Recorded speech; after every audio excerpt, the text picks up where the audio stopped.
બહુ જ સ્પેશિયલ જગ્યાએ હું આવ્યો છું. ઓલમોસ્ટ બધી જ સ્કૂલ્સ એક સાયન્સ પ્રોજેક્ટ કરીને એમના સ્ટોલ્સ કર્યા છે અને એમના સ્ટુડન્ટ્સે જે સાયન્સ પ્રોજેક્ટ કર્યા છે એ હું તમને બતાવવાનો છું. આમાં કેવું છે કે કોઈ પણ અંધ વ્યક્તિ અગર જો આ સ્ટિક લઈને ચાલે છે તો એ કોઈ બી વસ્તુની નજીક હશે, ઉપર અને નીચેના સેન્સરમાં અવાજ આવે છે. જો આ સેન્સર છે, આ સેન્સર મારી આંખોની નજીક છે, આંખો ખુલ્લી છે તો આ વ્હીલ ચાલુ રહેશે, પણ જેવી આંખો બંધ થશે અટકી ગયું.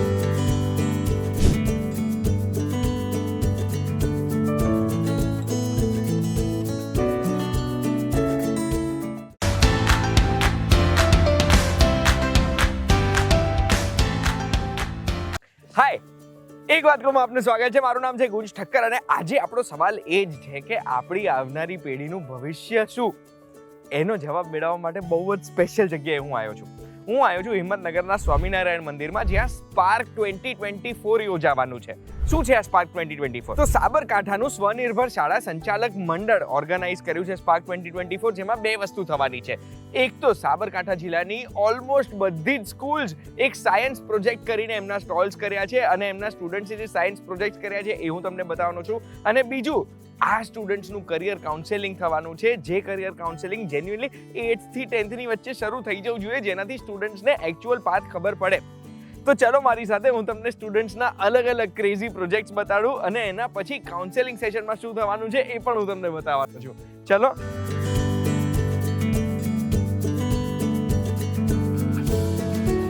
સ્પાર્ક 2024માં આપણે જે જગ્યાએ છે ને, કદાચ આપણા દેશનો નેક્સ્ટ $1 બિલિયન આઈડિયા એટલે હજારો કરોડોનો પ્રોજેક્ટ અહીંયામાંથી એક હશે. અહીંયા દરેક સ્કૂલે એક સાયન્સ પ્રોજેક્ટ આપણા માટે રજૂ કર્યો છે. જે સાયન્સ પ્રોજેક્ટમાં એવા આઈડિયાઝ મેં જોયા છે, જે આઈડિયાઝ ઇમ્પ્લિમેન્ટ થાય ને તો દુનિયા ડિસ્ટર્બ કરી શકે. ચલો તમને થોડાક બતાવો.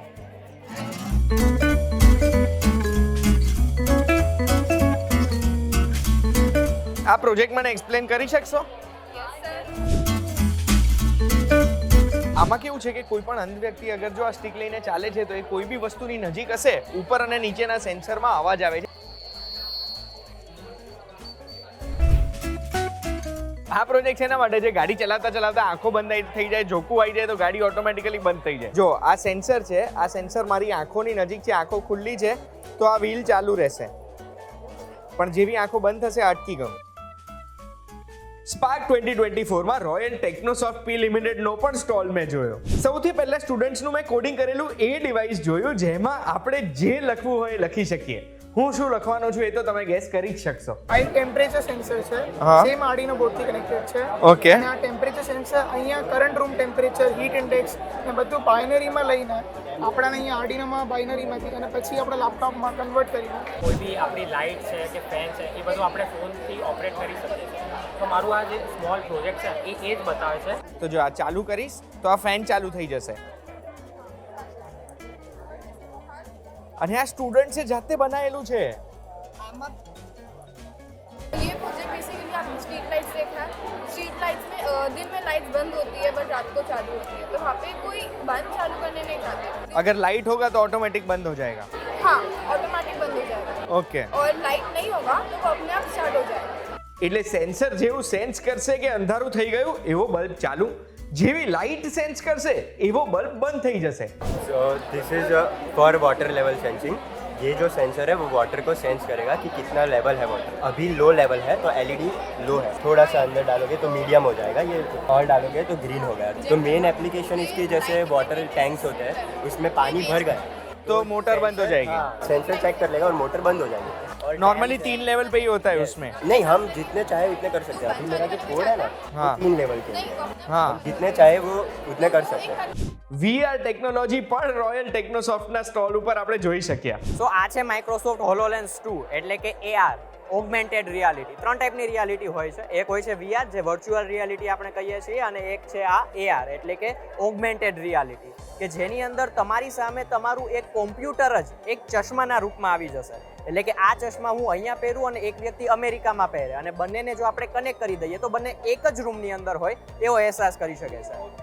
જેમ કે અત્યારે જો મારે કોમ્પ્યુટર ઓપન કરવું હોય તો બહુ મોટો સેટઅપની જરૂર પડશે. તો મારે એના માટે મોટા સેટઅપની જરૂર નથી, બટ હું જસ્ટ મારા લેફ્ટ હેન્ડ ઉપર આ રીતે એક ક્લિક કરીશ અને મારી સામે આખે આખું માઇક્રોસોફ્ટનું મેન્યુ ઓપન થઈને આવી જશે. અને અહીંયાથી ને તમને બધા કનેક્શન્સ જોવા મળશે, જે ઉપર વાઈફાઈનું કનેક્શન છે, સાઉન્ડનો ઓપ્શન છે, બધા એપ્લિકેશન્સ જે આપણે મોબાઈલની અંદર યુઝ કરીએ છીએ એ જ બધા એપ્લિકેશન દેખાશે. તો અત્યારે શું થઈ રહ્યું છે તો કે મારા હોલોલેન્સની અંદર મારા મિડલમાં તમે જોશો તો એક કેમેરો છે જે તમને જોઈ રહ્યો છે, અને બંને બાજુ સેન્સર્સ છે જે મારી સામેના ઓબ્સ્ટેકલ્સને ડિસ્ટન્સ કવર કરીને એને મેઝર કરીને મારો 3D ઓબ્જેક્ટ કઈ રીતે અહીંયા શોકેસ કરવો એ મને બતાવશે. મારી સામે હવે આખે આખું હ્યુમન બોડી આવી ગયું છે. હવે એને મારે જો ઓબ્ઝર્વ કરવું હોય તો હું જસ્ટ એન્ટર પર પ્રેસ કરીશ અને એની સાથે સાથે હું આખા હ્યુમન બોડીને એક્સપ્લોર કરી શકીશ. હવે એની અંદર મને એક 3D હોલોગ્રાફિક હાર્ટ જોવા મળે છે. હવે એ હાર્ટને જો મારે ઓબ્ઝર્વ કરવું હોય તો એના માટે હું first of all on boarding પર ક્લિક કરીશ અને એની સાથે આપણને એક ધબકતું હૃદય આપણી સામે આવી જશે. તો આપણે હવે આ હાર્ટને જો મૂવ કરાવવું હોય તો એના માટે નીચે આપણને એક રિંગ જોવા મળે છે. એ રિંગ પર હું જસ્ટ આને પિંચ કરીશ અને આખું હાર્ટ હું 360 ડિગ્રી કંઈ પણ રીતે મૂવ કરી શકીશ. જો મારે એને ક્યાંયથી ને પણ ઓબ્ઝર્વ કરવું છે તો હું એને 360 ડિગ્રી ક્યાંયથી ને પણ ઓબ્ઝર્વ કરી શકું છું. અને જો મારે એને અહીંયાથી પકડીને તમારા શરીર પર ફેંકવું છું so this is just simple. હું એને ક્યાંય પણ ગ્રેબ કરીને મૂવ કરાવી શકું છું. ઇન્ડિયામાં આ માઇક્રોસોફ્ટ હોલોલેન્સ 2ની લેબ એકમાત્ર અમદાવાદની અંદર રોયલ ટેકનોસોફ્ટ પાસે જ છે. કોઈ પણ વ્યક્તિને સ્ક્રેચથી લઈને આની અંદર મેઇનલી યુઝ થતું હોય છે AIML, કે જે આપણે અત્યારે બૂમિંગ ટેકનોલોજી જોઈ રહ્યા છીએ, artificial intelligence and machine learning. Mainly આ એનું જ કોમ્બિનેશન છે. આ જ રોયલ ટેકનોસોફ્ટ પી લિમિટેડના ફાઉન્ડર ધીરજ પુજારા સરને પણ હું સ્પાર્ક 2024માં મળ્યો. સ્પાર્ક 2024માં એક બહુ જ સ્પેશિયલ ગેસ્ટ મને મળી ગયા છે. તમે એમને ઓળખો છો, એક વાત કહું, મારી સાથે એપિસોડ બી કરેલો છે. ધીરજ પુજારા સર જે રોયલ ટેકનોસોફ્ટ પી લિમિટેડના ફાઉન્ડર છે. હવે સરની ઇન્ફોર્મેશન તો બધાને ખબર જ છે, એમને ઇન્ટ્રોડક્શનની જરૂરત નથી. સર, અહીંયા તમે કાઉન્સેલિંગ સેમિનાર કરવાના છો હમણાં, તો મારે ખાલી જાણવું છે, 3 એવી પ્રશ્નો મારે તમને પૂછવા છે. જેમાંથી પહેલો પ્રશ્ન એ જ છે કે એવી એક એડવાઇસ તમે સ્ટુડન્ટ્સને શું આપો છો જે બીજા બધા આપતા ડરે છે? જે અઢળક વિદ્યાર્થીઓ વગર એલિજિબિલિટીએ JEE અને નીટ તરફ દોડી રહ્યા છે, પહેલાં એમને એલિજિબલ થવાની જરૂર છે. અને જો એલિજિબલ ન જણાય તો એમને ડરવાની જરૂર નથી. JEE અને નીટ સિવાય બી તમે એન્જિનિયરિંગ કરશો અને તમે બીજી લાઈન લેશો તો બી તમે જોરદાર કરિયર બનાવી શકો છો. 12th ફેલ મૂવી તો જોયું, પણ એના પહેલાં જે તમે 12th ફેલ અત્યારે એક વાત કહુંમાં જે સ્ટુડન્ટ દર્શાવ્યો અને અત્યારે MNCમાં કામ કરે છે, એ એક બેસ્ટ એક્ઝામ્પલ છે. સર, તમે 8th થી 10th ના સ્ટુડન્ટ્સને કેવા પ્રશ્નો પૂછતા હો છો અને એમને તમે કેવી એડવાઇસ આપો છો યુઝ્યુઅલી? હું હંમેશા એવું કહું છું 8th થી 10th વાળાને કે તમારે કોઈ બી વસ્તુ કરવી હોય તો એનું પ્લાનિંગ કરવું જરૂરી છે, પ્રાયર પ્લાનિંગ.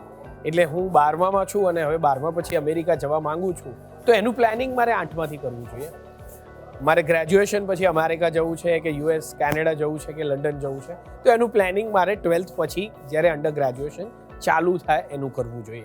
સાથે હું એમને એવું કહું છું કે કોઈ બી વસ્તુ હાથમાં પકડવી ખાલી જરૂરી નથી, એને વળગી રહેવું અને એને કન્સિસ્ટન્ટલી કરવું એ બહુ ઇમ્પોર્ટન્ટ છે. Until the last ball is over, the match is not over. We need to understand. Great thoughts. હવે અહીંયા મેં જેટલા બી પ્રોજેક્ટ જોયા ને એમાં જોઈને મને તો એટલું ખબર પડે છે કે સ્ટુડન્ટ્સ બહુ જ બ્રાઇટ છે. અહીંયા એમની પાસે લોજિક છે, એમની પાસે રીઝનિંગ છે, થોટ્સ છે, આઈડિયાઝ છે. તો આ સાબરકાંઠાના સ્ટુડન્ટ્સના વિશે તમે શું કહેવા માંગો છો ને એમને સાચી દિશા માટે અને આ સ્પાર્ક 2024 માટે તમે શું કહેવા માંગો છો? હું એટલું જ કહેવા માંગુ છું કે આ જે પ્લેટફોર્મ ઇનિશિએટ કર્યું છે બધા સ્વનિર્ભર શાળાઓએ, આ પ્લેટફોર્મ બહુ લાર્જ લેવલે જશે, નેક્સ્ટ યરથી હજી બી લાર્જ લેવલે જશે. અને આ પ્લેટફોર્મથી આપણે એવું ટેલેન્ટ જે આપણા ગામડાઓમાં છે એમને આપણે એક નવું પ્લેટફોર્મ આપી શકશું, આઈટીનું, એન્જિનિયરિંગનું, મેડિકલ સાયન્સનું. અને એ લોકોને એક એવી તક આપીશું કે તમારા પાસે પૈસા હોય કે ન હોય, પણ ટેલેન્ટ હોય તો તમને કોઈક સ્પોન્સર કરવા ઊભું છે, તમને આગળ લઈ જવા કોઈક હાથ પકડવા માટે ઊભું છે. રોયલ ટેકનોસોફ્ટ સ્ટુડન્ટ્સના જીવનમાં શું સ્પેશિયલ લઈને આવે છે? સૌથી પહેલાં તો હું એક જ વાત કહીશ કે રોયલ ટેકનોસોફ્ટ પી લિમિટેડ એ કોઈ કંપની નથી, એ એક સોચ છે, એક વિચાર છે. અને આ વિચાર ફક્ત એટલો જ છે કે મારે રોજે હસવું જોઈએ, રોજે જમવું જોઈએ, રોજે સ્પોર્ટ્સ કરવું જોઈએ, રોજે ભણવું જોઈએ, રોજે મા બાપને પગે લાગવું જોઈએ અને રોજે મસ્ત ઊંઘ કરવી જોઈએ.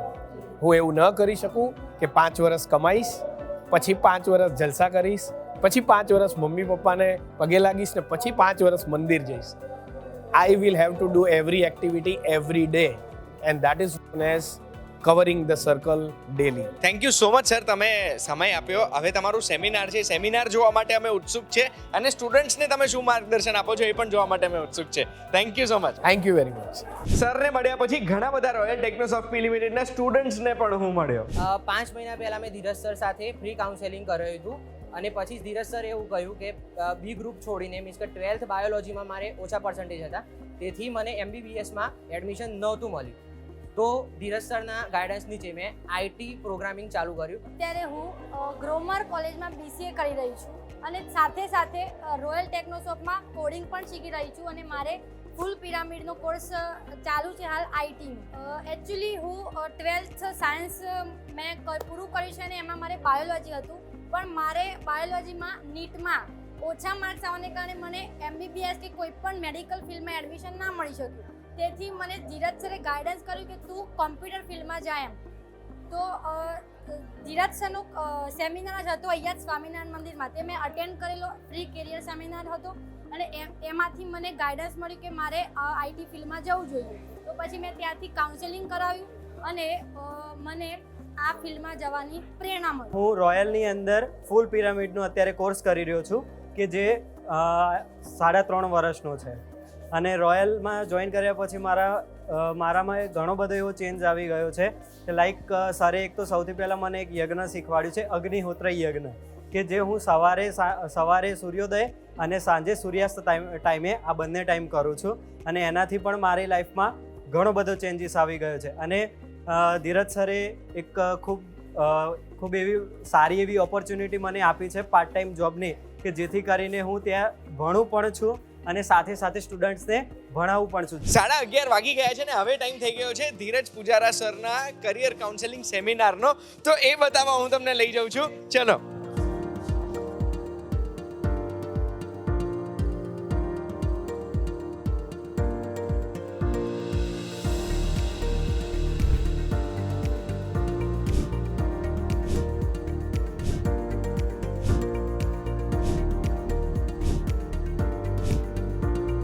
પાર્ક 2024માં કરિયર કાઉન્સેલિંગ સેમિનાર પછી ધીરજ સરની સાથે દરેક સ્ટુડન્ટ્સે એક અગ્નિહોત્ર યજ્ઞ પણ કર્યો.